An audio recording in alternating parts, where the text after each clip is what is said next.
ओम नमः शिवाय। आप सभी का हमारे YouTube चैनल पर हार्दिक स्वागत है। व्यास जी ने कहा, शैव प्रवर सनत कुमार जी, आपकी बुद्धि बड़ी उत्तम है।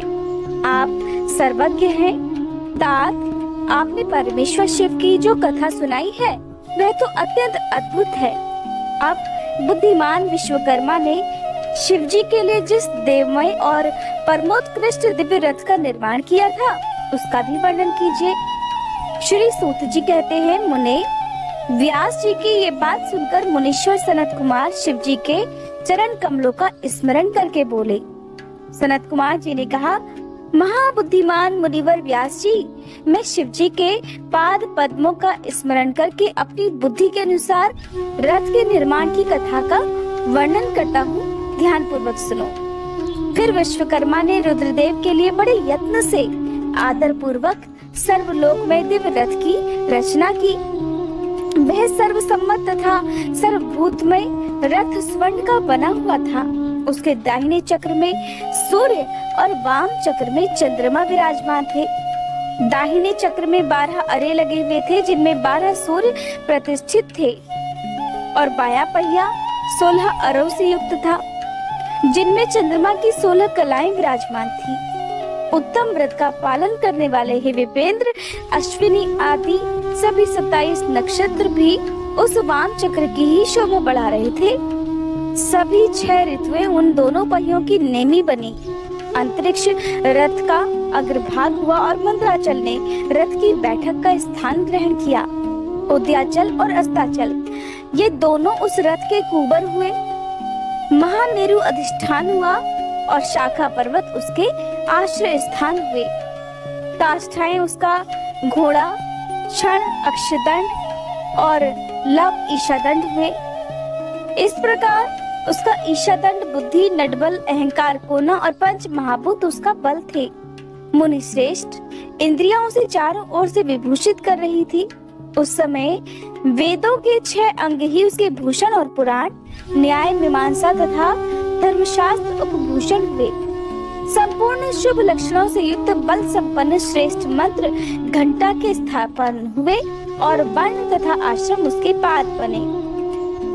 सहस्त्र फणों से सुशोभित शेषनाग बंधु रंजन हुए और दिशाएं तथा उपदिशाएं उसके पाद बनी। मुने, चारों वेद उस रथ में जुतने वाले 4 घोड़े कहे गए हैं। इसके बाद शेष बची हुई ज्योतियां उन अश्वों की आभूषण हुई। विश्व से उत्पन्न हुई वस्तुओं ने सेना का रूप धारण किया। वायु बाजा बजाने वाले और व्यास आदि मुख्य मुख्य ऋषि वह वाहक हो गए। मुनीश्वर, अधिक कहने से क्या लाभ, मैं संक्षेप में ही बताता हूँ कि ब्रह्मांड में जो कुछ वस्तु थी वह सब उस रथ में विद्यमान थी। इस प्रकार बुद्धिमान विश्वकर्मा ने ब्रह्मा और विष्णु की आज्ञा से उस शुभ रथ का तथा रथ सामग्री का निर्माण किया था। सनत कुमार जी कहते हैं, महर्षि, इस प्रकार के महान दिव्य रथ में जो अनेक विध आश्चर्य से भरा हुआ था, वेद रूपी अश्वों को जोतकर ब्रह्मा ने उसे शिव को समर्पित कर दिया। शंभु को निवेदित करने के बाद जो विष्णु आदि देवों के सम्माननीय और त्रिशूल धारण करने वाले हैं, उन देवेश्वर की प्रार्थना करके ब्रह्मा जी उन्हें उस रथ पर चढ़ाने लगे। तब महान ऐश्वर्यशाली सर्वदेवमय शंभु रथ सामग्री से युक्त उस दिव्य रथ पर आरूढ़ हुए। उस समय ऋषि, देवता, गंधर्व, नाग, लोकपाल और ब्रह्मा विष्णु भी उनकी स्तुति कर रहे थे। गान विद्या विशारद अप्सराओं के गण उन्हें घेरे हुए थे। सारथी के स्थान पर ब्रह्मा को देखकर उन वरदायक शंभु की विशेष शोभा हुई। लोक की सारी वस्तुओं से कल्पित उस रथ पर शिवजी चढ़ ही रहे थे कि वेद संभूत वे घोड़े सिर के बल भूमि पर ही गिर पड़े। पृथ्वी में मानो भूकंप आ गया। सारे पर्वत डगमगाने लगे। सहसा शेषनाग शिवजी का भार न सह सकने के कारण आतुर होकर कांप उठे। वह उसी क्षण भगवान धरणीधर ने उठकर नंदीश्वर का रूप धारण किया और रथ के नीचे जाकर उसे ऊपर को उठाया। परंतु नंदीश्वर भी रथ पर विराजमान महेश के उस उत्तम तेज को सह नहीं कर सके। और उन्होंने भी तत्काल ही पृथ्वी पर घुटने टेक दिए। फिर भगवान ब्रह्मा ने शिव जी की आज्ञा से हाथ में चाबुक लेकर घोड़ों को उठाकर उस श्रेष्ठ रथ को खड़ा किया। फिर महेश द्वारा अधिष्ठित उस उत्तम रथ में बैठे हुए ब्रह्मा जी ने रथ में जुते हुए मन और वायु के समान वेगशाली वेदमय अश्वों को उन तपस्वी दानवों के आकाश स्थित तीनों पुरों को लक्ष्य करके आगे बढ़ाया। फिर लोकों के कल्याणकर्ता भगवान रुद्र देवों की ओर दृष्टिपात करके कहने लगे, सुरश्रेष्ठों, यदि तुम लोग देवों तथा अन्य प्राणियों के विषय में पृथक पृथक पशुत्व की कल्पना करके उन पशुओं का आधिपत्य मुझे प्रदान करोगे, तभी मैं उन असुरों का संहार करूंगा, क्योंकि वे दैत्य श्रेष्ठ तभी मारे जा सकते हैं, अन्यथा उनका वध कदापि असंभव है।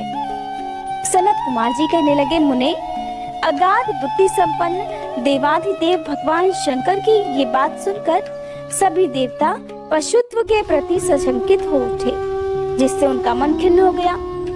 तब उनके भाव को समझकर देवाधिदेव अंबिकापति शंभु करुणार्ध हो गए। फिर वे हंसकर उन देवताओं से इस प्रकार बोले, देव श्रेष्ठों, पशु भाव प्राप्त होने पर भी तुम लोगों का पतन नहीं होगा। मैं उस पशु भाव से विमुक्त होने का उपाय बतलाता हूँ, सुनो और वैसा ही करो। समाहित मन वाले देवताओं, मैं तुम लोगों से सच्ची प्रतिज्ञा करता हूँ कि जो इस दिव्य पाशुपत व्रत का पालन करेगा वह पशुपत्व से मुक्त हो जाएगा। हे सुरश्रेष्ठों, तुम्हारे अतिरिक्त जो अन्य प्राणी भी मेरे पाशुपत व्रत को करेंगे वे भी निस्संदेह पशुत्व से छूट जाएंगे।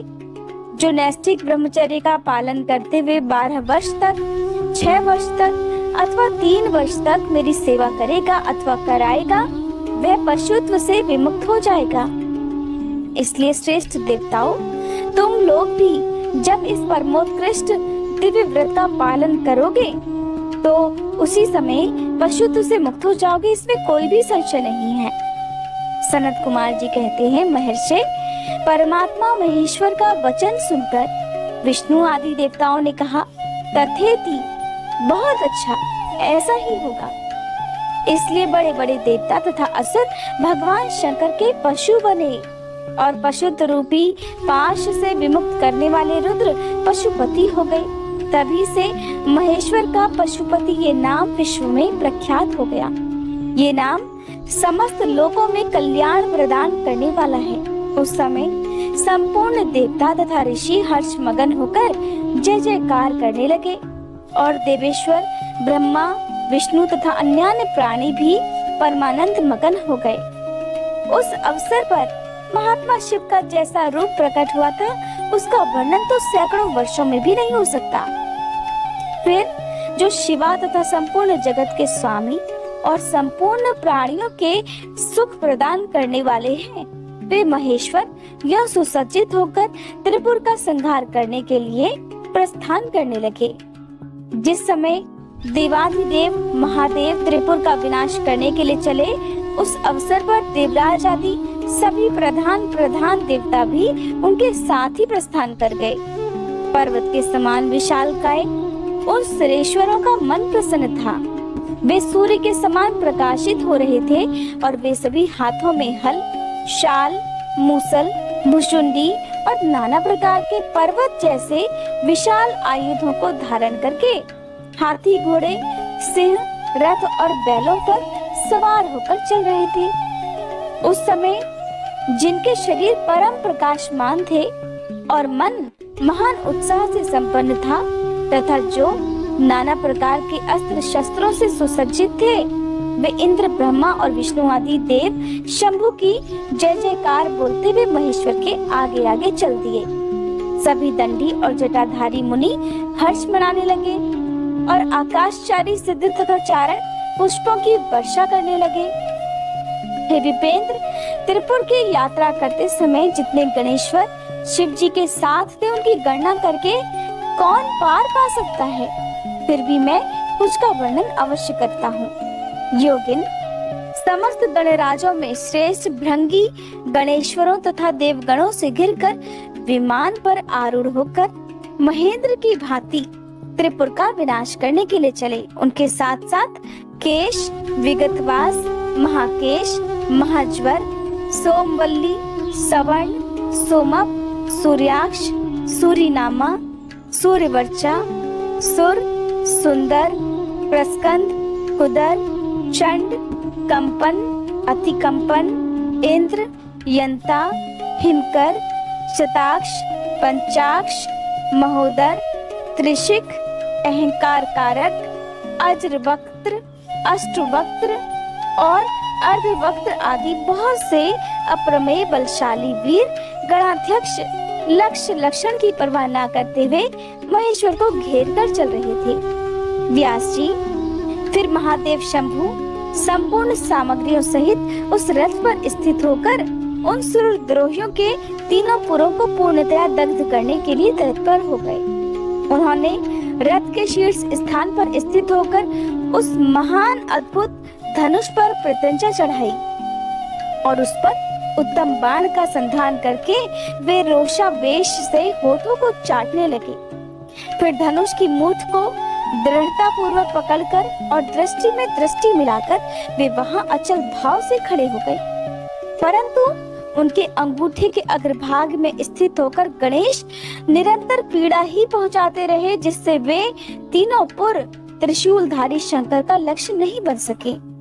तब धनुष बाणधारी मुंजकेश विरूपाक्ष शंकर ने परम शोभन आकाशवाणी सुनी। उस आकाशवाणी ने कहा, हे ऐश्वर्यशाली जगदीश्वर, जब तक आप इन गणेश की अर्चना नहीं कर लेंगे तब तक इन तीनों पुरों का संहार नहीं कर सकेंगे। तब ऐसी बात सुनकर अंधकासुर के निहंता भगवान शिव ने भद्रकाली को बुलाकर गजानन का पूजन किया।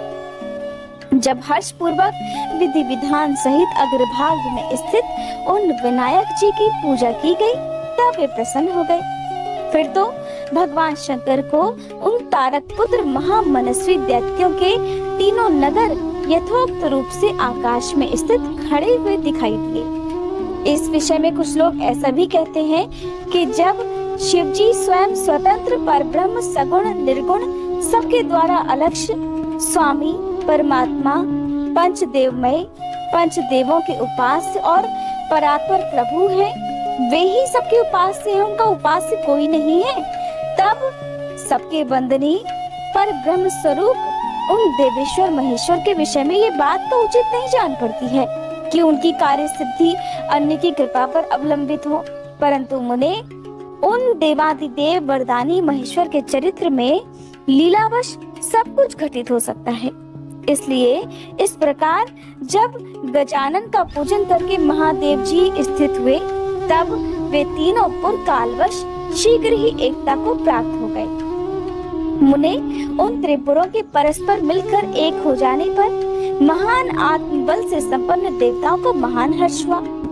तब संपूर्ण देवगण सिद्ध और परम ऋषि अष्टमूर्तिधारी शिव की स्तुति करके उच्च स्वर से जय जयकार करने लगे। उस समय ब्रह्मा और जगदीश्वर विष्णु ने कहा, महेश्वर, तारक के पुत्र उन त्रिपुर निवासी दैत्यों के वध का समय भी आ गया है। विभो, इसलिए ये पुर एकता को प्राप्त हो गए हैं। अतः हे देवेश, जब तक ये त्रिपुर पुनः विलग हो उससे पहले ही आप बाण छोड़कर इन्हें भस्म कर डालिए और देवताओं का कार्य सिद्ध कीजिए। हे मुने, फिर शिवजी ने धनुष की डोरी चढ़ाकर उस पर पूज्य पाशुपतास्त्र नामक बाण का संधान किया और उसे वे त्रिपुर पर छोड़ने का विचार करने लगे। शंकर जी ने जिस समय अपने अद्भुत धनुष को खींचा था उस समय अभिजीत मुहूर्त चल रहा था। उन्होंने धनुष की टंकार तथा दुस्सह सिंहनाद करके अपना नाम घोषित किया और उन महाअसुरों को ललकार कर करोड़ों सूर्यों के समान प्रकाशमान उस भीषण बाण को उन पर छोड़ दिया। तब जिसके नोक पर अग्निदेव प्रतिष्ठित थे और जो विशेष रूप से पाप का विनाशक तथा विष्णुमय था, उस महान जाजलमान शीघ्रगामी बाण ने उन त्रिपुर निवासी दैत्यों को दग्ध कर दिया। फिर वे तीनों पुर भी भस्म हो गए और एक साथ ही चारों समुद्रों रूपों वाली मेखला वाली भूमि पर ही गिर पड़े। उस समय शिव जी की पूजा का अतिक्रमण कर देने के कारण सैकड़ों दैत्य उस बाण स्थित अग्नि से जलकर हाहाकार मचा रहे थे। जब भाइयों सहित तारकाक्ष जलने लगा, तब उसने अपने स्वामी भक्त वत्सल भगवान शंकर का स्मरण किया और मन ही मन महादेव को देखकर परम भक्ति पूर्वक नाना प्रकार से विलाप करता हुआ वह उनसे इस प्रकार कहने लगा, भाव आप हम पर प्रसन्न हैं, ये हमें ज्ञात हो गया है। इस सत्य के प्रभाव से आप फिर कब भाइयों सहित हमें दत्त करेंगे? भगवान, जो देवता और असुरों के लिए भी अप्राप्य है, वह आपके हाथ से मरण रूप दुर्लभ लाभ आज हमें प्राप्त हो गया। अब जिस जिस योनि में हम जन्म धारण करें प्रभु, वहाँ हमारी बुद्धि आपकी भक्ति से भावित रहे। मुने यो वे दैत्य विलाप कर ही रहे थे कि शिव जी की आज्ञा से उस अग्नि ने उन्हें अद्भुत रीति से जलाकर राख की ढेरी बना दिया। व्यास जी और जो भी बालक और वृद्ध दानव थे, वे शिव की आज्ञा अनुसार उस अग्नि द्वारा शीघ्र ही जलकर भस्म हो गए। यहाँ तक कि उन त्रिपुरों में जितनी स्त्रियां और पुरुष थे, वे भी सबके सब उस अग्नि में उसी प्रकार दग्ध हो गए जैसे कल्पांत में जगत भस्म हो जाता है। उस समय उस भीषण अग्नि से कोई भी स्थावर जंगम बिना जले हुए नहीं बचा, किंतु असुरों का विश्वकर्मा अविनाशी मय बच गया, क्योंकि वह देवों का अविरोधी शंभु के तेज से सुरक्षित और सद्भक्त था। विपत्ति के अवसर पर भी वह महेश्वर का शरणागत बना रहता था। जिन दैत्यों और अन्य प्राणियों का भाव अभाव अथवा कृत अकृत के प्राप्त होने पर नाशकारक पतन नहीं होता, वे सदा विनाश से बचे रहते हैं। इसलिए सत्पुरुषों को अत्यंत संभावित उत्तम कर्म के लिए ही प्रयास करना चाहिए, क्योंकि निंदित कर्म करने से प्राणी का विनाश हो जाता है। अतः गर्हित कर्म का आचरण भूलकर भी ना करें। उस समय जो दैत्य बंधु बांधवों सहित शिव जी की पूजा में तत्पर थे, वे सब के सब शिव पूजा के प्रभाव से दूसरे जन्म में गणों के अधिपति हो गए। यहाँ तक का वृतांत तो आपने शिव महापुराण में जाना। अब जानिए कि किस प्रकार दंभ की तपस्या और विष्णु जी द्वारा उसे पुत्र प्राप्ति का वरदान मिला। शंखचूर्ण का जन्म किस तरह हुआ, किस तरह ब्रह्मा जी की आज्ञा से उसका पुष्कर में तुलसी जी के पास आना, तुलसी जी के साथ उसकी वार्तालाप और ब्रह्मा जी का वहाँ पर आकर प्रकट होकर दोनों को आशीर्वाद देने के बाद किस प्रकार से तुलसी जी का शंखचूर्ण के साथ विवाह हुआ, इन सब के बारे में जानने के लिए आइए सुनते हैं सनत कुमार जी इस समय कौन सा प्रसंग सुना रहे हैं। व्यास जी ने पूछा, हे महाबुद्धिमान सनत कुमार जी, आप तो ब्रह्मा के पुत्र और शिव भक्तों में सर्वश्रेष्ठ हैं, अतः आप धन्य हैं। अब ये बतलाइए कि त्रिपुर के दग्ध हो जाने पर संपूर्ण देवताओं ने फिर क्या किया? मैं कहाँ गया और उन त्रिपुराध्यक्षों की क्या गति हुई? यदि यह वृतांत शंभु की कथा से संबंध रखने वाला हो तो वह सब विस्तार पूर्वक मुझसे वर्णन कीजिए। श्री सूत जी कहते हैं, मुने, व्यास जी का प्रश्न सुनकर सृष्टिकर्ता ब्रह्मा जी के पुत्र भगवान सनत कुमार शिव जी के युगल चरणों का स्मरण करके इस प्रकार बोले, महाबुद्धिमान व्यास जी, जब महेश्वर ने दैत्यों से खचाखच भरे हुए संपूर्ण त्रिपुर को भस्म कर दिया, तब सभी देवताओं को महान आश्चर्य हुआ।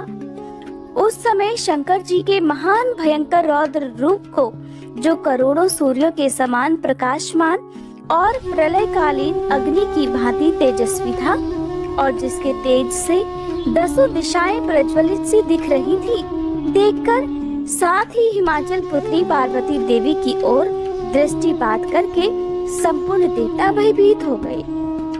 तब मुख्य मुख्य देवता विनम्र होकर सामने खड़े हो गए।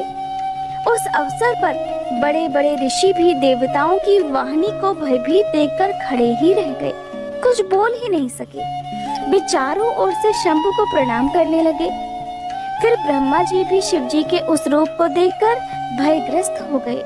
तब उन्होंने डरे हुए विष्णु तथा देवगणों के साथ प्रसन्न मन से उन गिरिजा सहित महेश्वर का, जो देवों के भी देव, भव तथा हर नाम से प्रसिद्ध, भक्तों के अधीन रहने वाले त्रिपुरहंता है, स्तवन किया। फिर सभी प्रमुख देवताओं ने भगवान शिव की स्तुति की।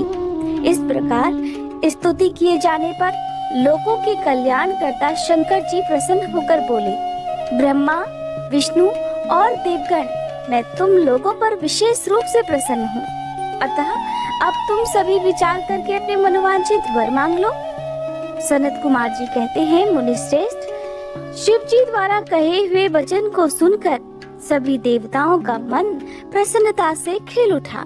तो फिर वे बोले, हे भगवान, हे देव देवेश, यदि आप हम पर प्रसन्न हैं और हम देवगणों को अपना दास समझकर वर देना ही चाहते हैं, तो हे देव सत्तम, जब जब देवताओं पर दुख की संभावना हो, तब तब आप प्रकट होकर सदा उनके दुखों का विनाश करते रहें। सनत कुमार जी कहते हैं, हे महर्षि, जब ब्रह्मा, विष्णु और देवताओं ने भगवान रुद्र से ऐसी प्रार्थना की, तब वे शांत तथा प्रसन्न होकर एक साथ ही सबसे बोले, अच्छा, तथास्तु, सदा ऐसा ही होगा। ऐसा कहकर शंकर जी ने, जो सदा देवों का दुख हरण करने वाले हैं, प्रसन्नता पूर्वक देवों को जो कुछ अभीष्ट था वह सारा का सारा उन्हें प्रदान कर दिया। इसी समय मय दानव, जो शिव जी की कृपा के बल से जलने से बच गया था, शंभु को प्रसन्न देखकर हर्षित मन से वहां आया। उसने विनीत भाव से हाथ जोड़कर प्रेम पूर्वक हर तथा अन्य देवों की भी स्तुति की, उन्हें प्रणाम किया। फिर वह शिव जी के चरणों में लौट गया। फिर दानव श्रेष्ठ मय ने उठकर शिव जी की ओर देखा। उस समय प्रेम के कारण उसका गला भर आया और वह भक्तिपूर्ण मन से उनकी स्तुति करने लगा। द्विज श्रेष्ठ मय द्वारा किए गए स्तवन को सुनकर भगवान शिव प्रसन्न हो गए और आदर पूर्वक उससे कहने लगे, दानव श्रेष्ठ मय, मैं तुझ पर प्रसन्न हूँ, अतः तू वर मांग। इस समय जो कुछ भी तेरे मन की अभिलाषा होगी उसे मैं अवश्य पूर्ण करूँगा।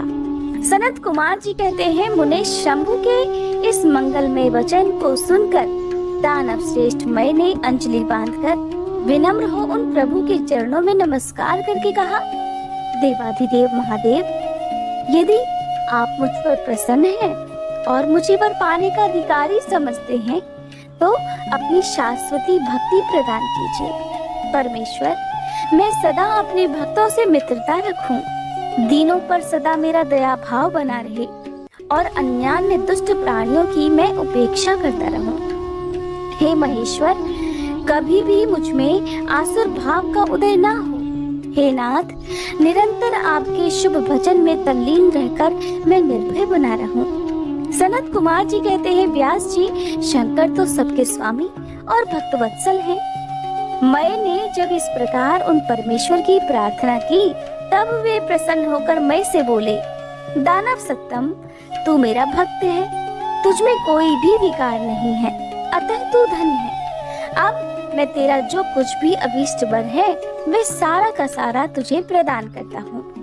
अब तू मेरी आज्ञा से अपने परिवार सहित वितल लोक को चला जा, वह स्वर्ग से भी रमणीय है।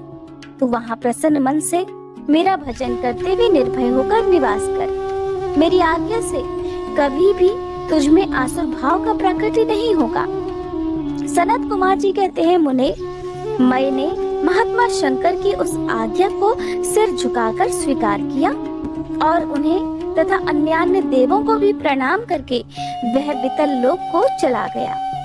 फिर महादेव जी देवताओं के उस महान कार्य को पूर्ण करके देवी पार्वती अपने पुत्र और संपूर्ण गणों सहित अंतर्ध्यान हो गए। जब परिवार समेत भगवान शंकर अंतर्निहित हो गए, तब वह धनुष, बाण, रथ आदि सारा उपकरण भी अदृश्य हो गया। फिर ब्रह्मा, विष्णु तथा अन्य देव, मुनि, गंधर्व, किन्नर, नाग, सर्प, अप्सरा और मनुष्यों को महान हर्ष हुआ। वे सभी शंकर जी के उत्तम यश का बखान करते हुए आनंद पूर्वक अपने अपने स्थानों को चले गए। वहां पहुंचकर उन्हें परम सुख की प्राप्ति हुई। महर्षि, इस प्रकार मैंने शशि मौली शंकर जी का विशाल चरित्र, जो त्रिपुर विनाश को सूचित करने वाला तथा परमोत्कृष्ट लीला से युक्त है, सारा का सारा तुम्हें सुना दिया। तदंतर जलंधर की उत्पत्ति से लेकर उसके वध तक का प्रसंग सुनाकर सनत कुमार जी ने कहा, मुने, अब शंभु का दूसरा चरित्र प्रेम पूर्वक श्रवण करो। उसके सुनने मात्र से शिव भक्ति सुदृढ़ हो जाती है। व्यास जी, शंखचूड़ नामक एक महावीर दानव था, जो देवों के लिए कंटक स्वरूप था। उसे शिव जी ने रण के मुहाने पर त्रिशूल से मार डाला था। शिव जी का वह दिव्य चरित्र परम पावन तथा पापनाशक है। तुम पर अधिक स्नेह होने के कारण अब मैं उसका वर्णन करता हूँ, तुम भी प्रेम पूर्वक उसे श्रवण करो। ब्रह्मा जी के पुत्र जो महर्षि मारीची थे, उनके पुत्र कश्यप हुए। ये मननशील, धर्मिष्ठ, सृष्टिकर्ता, विद्या संपन्न और प्रजापति थे। दक्ष ने प्रसन्न होकर अपनी 13 कन्याओं का विवाह उनके साथ कर दिया। उनकी संतानों का इतना अधिक विस्तार हुआ कि उसका वर्णन करना बहुत कठिन है। उन कश्यप पत्नियों में से एक का नाम था दनु। वह श्रेष्ठ सुंदरी और महारूपवती थी। उस साध्वी का सौभाग्य बहुत बढ़ा हुआ था। मुने, उस दनु के बहुत से महाबली पुत्र उत्पन्न हुए। विस्तार भय से उनके नाम नहीं गिनाए जा रहे हैं। उनमें एक का नाम विप्रचित्ति था, जो महान बल पराक्रम से संपन्न था। उसका पुत्र दंभ हुआ, जो जितेंद्रिय, धार्मिक और विष्णु भक्त था। जब उसके कोई पुत्र नहीं हुआ, तब उस वीर को चिंता हो गई। उसने शुक्राचार्य को गुरु बनाकर उनसे श्री कृष्ण मंत्र प्राप्त किया और पुष्कर में जाकर घोर तप करना आरंभ कर दिया। वहाँ सुदृढ़ आसन लगाकर कृष्ण मंत्र का जप करते हुए उसने 1,00,000 वर्ष बिता दिए।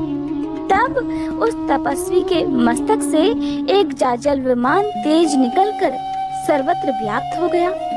वह तेज इतना दुस्सह था कि उससे संपूर्ण देवता, मुनि तथा मनु संतप्त हो उठे। तब वे इंद्र को अगुआ बनाकर ब्रह्मा के शरणापन्न हुए। वहां उन्होंने संपूर्ण संपत्तियों के दाता विधाता को प्रणाम करके उनकी स्तुति की और फिर विशेष रूप से व्याकुल होकर अपना सारा वृतांत उनसे कह सुनाया। उनकी बात सुनकर ब्रह्मा जी उन्हें साथ लेकर वे सारा वृतांत श्री विष्णु को सुनाने के लिए वैकुंठ लोक को चले। वहां पहुंचकर सभी लोगों ने त्रिलोकी के अधीश्वर और रक्षक परमात्मा विष्णु को विनीत भाव से प्रणाम किया और फिर हाथ जोड़कर उनकी स्तुति करने लगे। देवतागण बोले, देवाधिदेव, हमें पता नहीं कि यहाँ कौन सा कारण उत्पन्न हो गया है। हम किसके तेज से संतप्त और व्याकुल हो उठे हैं, ये आप ही बतलाइए। हे दीन बंधु, अपने दुखी सेवकों के रक्षक तो आप ही हैं। अतः हे शरणदाता रमानाथ, हम शरणागतों की रक्षा कीजिए, रक्षा कीजिए। सनत कुमार जी कहते हैं, मुने, ब्रह्मा आदि देवताओं के वचन को सुनकर शरणागत वत्सल भगवान विष्णु मुस्कुराए और प्रेम पूर्वक बोले, अमरो, शांत रहो, घबराओ मत, भयभीत मत हो। कोई उलट पुलट नहीं होगा, क्योंकि अभी प्रलय का समय नहीं आया है और ये तेज तो दंभ नामक दानव का है, जो मेरा भक्त है और पुत्र की कामना से तप कर रहा है। मैं उसे वरदान देकर शांत कर दूंगा। सनत कुमार जी कहते हैं, मुने, भगवान विष्णु के ऐसा कहने पर ब्रह्मादि देवताओं की व्यग्रता जाती रही और वे सभी धैर्य धारण करके अपने अपने धाम को लौट गए। इधर भगवान अच्युत भी वर प्रदान करने के लिए पुष्कर को चल पड़े, जहाँ पर वह दंभ नामक दानव तप कर रहा था। वहाँ पहुंचकर श्री हरि ने अपने मंत्र का जप करने वाले भक्त दंभ को सांत्वना देते हुए बड़ी मधुर वाणी में कहा, वत्स, वर मांग। तब विष्णु जी का उपर्युक्त वचन सुनकर और उन्हें अपने सामने उपस्थित देखकर दंभ बड़ी भक्ति के साथ उनके चरणों में लोट पोट हो गया और बारंबार स्तुति करते हुए बोला, देवाधिदेव, हे कमल नयन, आपको नमस्कार है। रमानाथ, मुझ पर कृपा कीजिए। हे त्रिलोकेश, मुझे एक ऐसा वीर पुत्र दीजिए जो आपका भक्त और महान बल पराक्रम से संपन्न हो। वह त्रिलोकी को जीत ले परंतु देवता उसे पराजित न कर सके। सनत कुमार जी कहते हैं, मुने, दानवराज दंभ के ऐसा कहने पर श्री हरि ने उसे वह वर दे दिया और उस घोर तप से उसे निवृत्त करके स्वयं अंतर्ध्यान हो गए। दानवेंद्र दंभ की तपस्या सिद्ध हो चुकी थी, जिससे उसका मनोरथ पूर्ण हो गया था। अतः वह भी श्री हरि के चले जाने पर उस दिशा को नमस्कार करके अपने घर को लौट गया। थोड़े ही समय के बाद उसकी भाग्यवती पत्नी गर्भवती हो गई। वह अपने तेज से घर के भीतरी भाग को प्रकाशित करती हुई शोभा पाने लगी। मुने, श्री कृष्ण के पार्षदों का अग्रणी जो सुदामा नामक गोप था, जिसे राधा जी ने श्राप दे दिया था, वही उसके गर्भ में प्रविष्ट हुआ था। फिर समय आने पर साध्वी दंभ पत्नी ने एक तेजस्वी बालक को जन्म दिया। तब पिता ने बहुत से मुनीश्वरों को बुलाकर उसका विधि पूर्वक जात कर्म आदि संस्कार संपन्न किया। हे द्विजोत्तम, उस पुत्र के उत्पन्न होने पर बहुत बड़ा उत्सव मनाया गया। फिर शुभ दिन आने पर पिता ने उस बालक का नाम शंखचूर्ण ऐसा नामकरण कर दिया। वह अपने पिता के घर में शुक्ल पक्ष के चंद्रमा की तरह बढ़ने लगा। अत्यंत तेजस्वी था, अतः उसने बचपन में ही सारी विद्याएं सीख ली। वह नित्य बाल क्रीड़ा करके अपने माता पिता का हर्ष बढ़ाने लगा और अपने समस्त कुटुंबियों का तो वह विशेष रूप से प्रेम भाजन हो गया। फिर जब शंखचूर्ण बड़ा हुआ तब वह जैगिष्यप मुनि के उपदेश से पुष्कर में जाकर ब्रह्मा जी को प्रसन्न करने के लिए भक्ति पूर्वक तपस्या करने लगा। उस समय वह एकाग्र होकर अपनी इंद्रियों को वश में करके गुरु प्रतिष्ठ ब्रह्म विद्या का जप करता रहा। इस प्रकार पुष्कर में तपस्या करते हुए दानवराज शंखचूर्ण को वर देने के लिए लोक गुरु और ऐश्वर्यशाली ब्रह्मा जी शीघ्र ही वहाँ पधारे और उस दानवेंद्र से बोले, वर मांग। ब्रह्मा जी को देखकर उसने अत्यंत नम्रता से उनका अभिवादन किया और फिर उत्तम वाणी से उनकी स्तुति की। फिर कहा, भगवान, मैं देवताओं के लिए अजय हो जाऊं, ऐसा वर मुझे प्रदान कीजिए। तब ब्रह्मा जी उस पर परम प्रसन्न होकर बोले, तथास्तु, ऐसा ही होगा। फिर उन्होंने शंखचूर्ण को वह दिव्य श्री कृष्ण कवच भी प्रदान किया, जो जगत के संपूर्ण मंगलों का भी मंगल और सर्वत्र विजय प्रदान करने वाला है। फिर ब्रह्मा जी ने उसे आज्ञा दी कि तुम अब बद्री वन को जाओ। वहीं धर्मध्वज की कन्या तुलसी सकाम भाव से तपस्या कर रही है, तुम उसके साथ विवाह कर लो। ऐसा कहकर ब्रह्मा जी उसी क्षण उसके सामने ही तुरंत अंतर्ध्यान हो गए। तब तपस्सिद्ध शंखचूर्ण ने भी, जिसके सारे मनोरथ तपोबल से पूर्ण हो चुके थे और मुख पर प्रसन्नता खेल रही थी, पुष्कर में ही उस जगत के मंगलों के भी मंगल स्वरूप कवच को गले में बांध लिया और ब्रह्मा जी की आज्ञा अनुसार वह तत्काल ही बद्रिकाश्रम को चल पड़ा। वहाँ दानव शंखचूर्ण सहसा उस स्थान पर जा पहुँचा जहाँ धर्मध्वज की पुत्री तुलसी तपस्या कर रही थी। सुंदरी तुलसी का रूप अत्यंत कमनीय और मनोहर था। वह उत्तम शील से संपन्न थी। उस सती को देखकर शंखचूर्ण उसके समीप ही ठहर गया और मधुर वाणी में उससे बोला, सुंदरी, तुम कौन हो? किसकी पुत्री हो? तुम यहाँ चुपचाप बैठकर क्या कर रही हो? ये सारा रहस्य जरा मुझे बतलाओ तो। सनत कुमार जी कहते हैं, मुने, शंखचूर्ण के ये सकाम वचन सुनकर तुलसी ने उससे कहा, मैं धर्मध्वज की तपस्विनी कन्या हूँ और यहाँ तपोवन में तप कर रही हूँ। आप कौन हैं? सुखपूर्वक अपने अभीष्ट स्थान को चले जाइए, क्योंकि नारी जाति ब्रह्मा आदि को भी मोह में डाल देने वाली होती है। यह विषतुल्य निंदनीय दोष उत्पन्न करने वाली माया रूपिणी तथा विचारशीलों को भी श्रृंखला के समान जकड़ लेने वाली होती है। सनत कुमार जी कहते हैं, महर्षि, तुलसी जब इस प्रकार रस भरी बातें कहकर चुप हो गई, तब उसे मुस्कुराती देखकर शंखचूर्ण ने भी कहना आरंभ कर दिया, देवी, तुमने जो बात कही है वह सारी की सारी मिथ्या हो। ऐसी बात नहीं है, उसमें कुछ तो सत्य है और कुछ असत्य भी है। इसका विवरण मुझसे सुनो। शुभ ने, जगत में जितनी पतिव्रता नारियां हैं उनमें तुम अग्रणी हो। मेरा तो ऐसा विचार है कि जैसे मैं पाप बुद्धि कामी नहीं हूँ, उसी प्रकार तुम भी काम पराधना नहीं हो। फिर भी इस समय मैं ब्रह्मा जी की आज्ञा से ही तुम्हारे समीप आया हूँ और गांधर्व विवाह की विधि से तुम्हें ग्रहण करना चाहता हूँ। भद्रे, क्या तुम मुझे नहीं जानती हो अथवा तुमने कभी मेरा नाम भी नहीं सुना है? अरे, देवताओं में भगदड़ डालने वाला शंखचूर्ण तो मैं ही हूँ। मैं दनु का वंशज और दंभ नामक दानव का पुत्र हूँ। पूर्व काल में मैं श्रीहरि का पार्षद था। मेरा नाम सुदामा गोप था।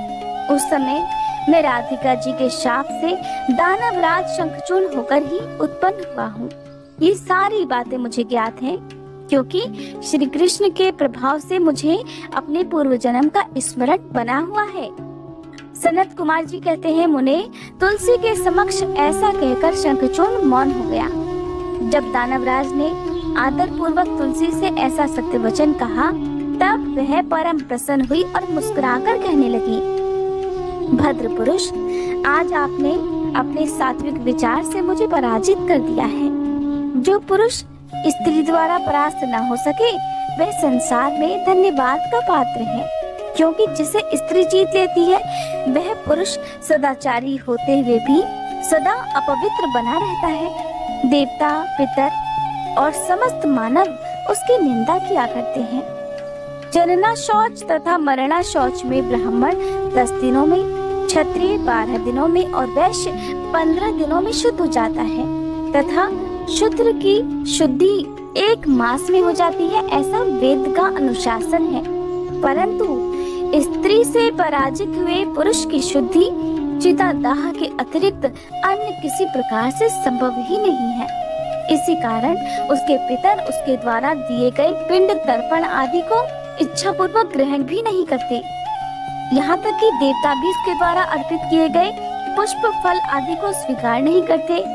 जिसका मन स्त्रियों द्वारा आहत हो जाता है, उसके ज्ञान, उत्तम तप, जप, होम, पूजन, विद्या और दान से क्या लाभ? मैंने आपके विद्या, प्रभाव और ज्ञान की जानकारी के लिए ही आपकी परीक्षा ली है, क्योंकि कामिनी को चाहिए कि वह अपने मनोनीत कांत की परीक्षा करके ही उसे पति रूप से वरण करे। सनत कुमार जी कहते हैं, व्यास जी, जिस समय तुलसी इस प्रकार वार्तालाप कर रही थी, उसी समय सृष्टिकर्ता ब्रह्मा जी भी वहां आ पहुंचे और इस प्रकार कहने लगे, शंखचूर्ण, तुम इसके साथ क्या व्यर्थ में वाद विवाद कर रहे हो? तुम गांधर्व विवाह की विधि से इसका शीघ्र ही पाणी ग्रहण करो, क्योंकि निश्चय ही तुम पुरुष रत्न हो और यह सती साध्वी स्त्रियों में रत्न स्वरूपा है। ऐसी दशा में निपुणा का निपुण के साथ समागम गुणकारी ही होगा। सती साध्वी तुलसी इस प्रकार वे तुलसी की ओर लक्ष्य करके बोले कि तू ऐसे गुणवान कांत की क्या परीक्षा ले रही है? ये तो देवताओं, असुरों और दानवों का मान मर्दन करने वाला है। हे सुंदरी, तू इसके साथ संपूर्ण लोकों में सर्वदा उत्तम उत्तम स्थानों पर चिरकाल तक यथेष्ट विहार कर।